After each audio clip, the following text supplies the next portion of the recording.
Jadi kalau tadi kan downstream, sekarang kita coba ubah dengan angka yang sama, dengan soal yang sama, bagaimana kalau soalnya ingin jadi upstream.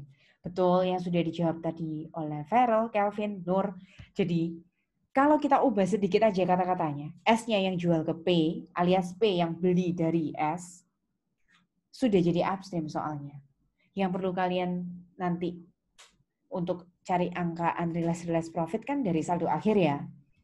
Berarti sepakati persediaan akhir tahunnya kalau dari S jualan benda ke P, ya nanti persediaan akhir tahunnya harus jadi milik P yang dibeli dari S. Itu kata-katanya harus diganti seperti itu. Lagi ya. Upstream, S yang menjual persediaan barang dagangan ke P, sehingga posisi akhir tahunnya persediaan itu harus ada di gudangnya P yang sebelumnya sudah dibeli dari S. Itu soalnya sama, angkanya sama, langsung berubah jadi upstream kalau seperti ini. Mari kita kerjakan ulang. Sekalian kalian biar tahu bedanya downstream sama upstream. Sengaja saya copy paste yang tadi. Jadi yang tadi sudah saya copy paste di sheet ini.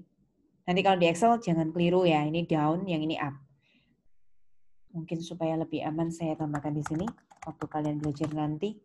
Yang itu downstream, yang ini yang akan kita pelajari sekarang upstream.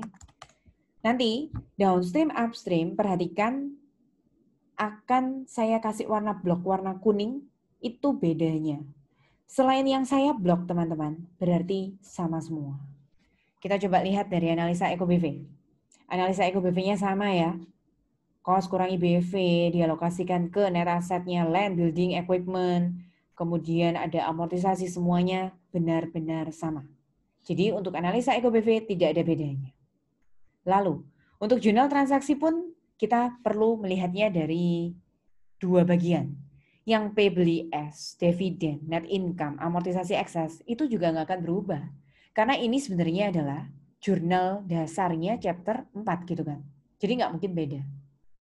Tapi saat kita mengerjakan yang chapter 5, nah ini sekarang saya blok warna kuning, berarti ada bedanya antara downstream atau upstream activity.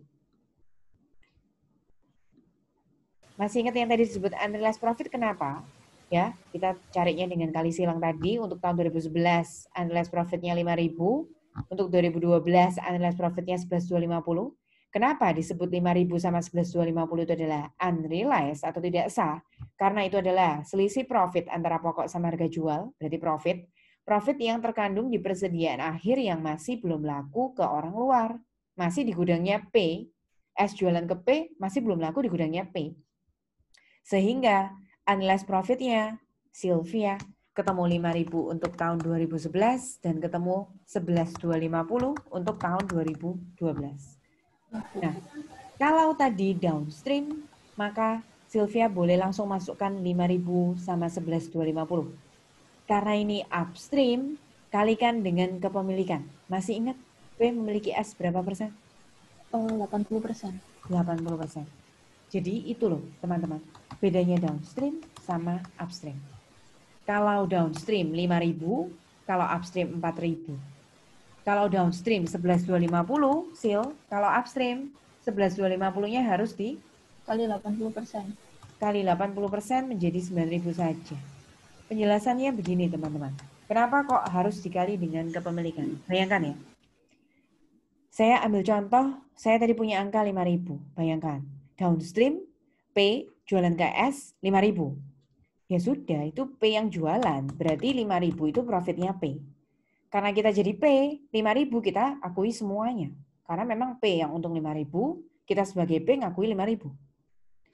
Tapi kalau S yang jual inventory ke P, berarti penjualnya itu S. Jadi yang dikatakan untung 5.000 tadi itu profit punyanya S. Sedangkan kita sebagai P. P itu nggak boleh menguasai semua 5.000-5.000-nya. P itu hanya beli S 80%. Sehingga profitnya bagi P hanya 4.000 saja. Terus pertanyaannya, sisanya buat siapa? 5.000, 4.000 untuk kita P, 1.000-nya punyanya 20% NCI, minoritas. Itu penjelasannya. Kenapa kalau upstream, jurnal transaksi, angkanya harus dikali persentase kepemilikan. Logika berpikirnya mirip kayak tadi, unrealized itu dari persediaan akhir dengan bantuan perkalian silang. Kalau yang realized profit berasal dari unrealized tahun lalunya. Itu sudah asumsi di advance. Jadi yang tadi 4.000-nya masih belum laku 2011, akan laku ke pihak luar 2012. Unrealized 2011 akan menjadi realized pada tahun depannya 2012. Ini lebih baik kalian tambahkan perincian. Karena kita akan membutuhkan angka-angka yang utuh nanti waktu kerja kertas kerja. Jadi jangan cuma tulis 4.000, jangan lupa tuliskan itu caranya. Toh nanti angka ini akan kita gunakan untuk kertas kerja. Jadi kan habis ketemu jurnal transaksi. Jurnal transaksinya bedanya ternyata cuma angkanya. Kalau di upstream itu angka-angkanya harus dikali persentase kepemilikan. Nah, sebenarnya nanti yang selanjutnya akan saya lakukan, yaitu menghitung saldo investment sama income. Saya nggak mau sebut itu sebagai perbedaan antara downstream sama upstream. Kalau kalian tanya angkanya beda, ya jelas beda. Jurnalnya tadi saya ubah, ya otomatis pasti angkanya beda. Cuma apakah itu suatu perbedaan? Kalau saya bilang bukan ya. Memang downstream atau upstream ya memang harus menghitung investment sama income. Kita buktikan sekilas. Kebetulan saya kerjanya pakai Excel. Jadi angka-angka yang tadi dibantu sama teman-teman di awal tadi, nah kan masih tersimpan di sini, berasal dari sel yang mana. Saya cuma mengingat kembali loh, ini dari sini. Nanti waktu lihat recordingnya kalian lihat ya. Ini mengurangi, terus ini ada mengurangi lagi, terus ini masih 0, nggak ada investmentnya. Saya jumlahkan semua yang ada di debit, kurangi dengan semua yang ada di kredit. Kalau tadi perbedaannya 11.800. Kalau yang upstream, perbedaannya 12.800. Dari 720 jadi 732, semakin besar maka perbedaannya letakkan di sebelah debit.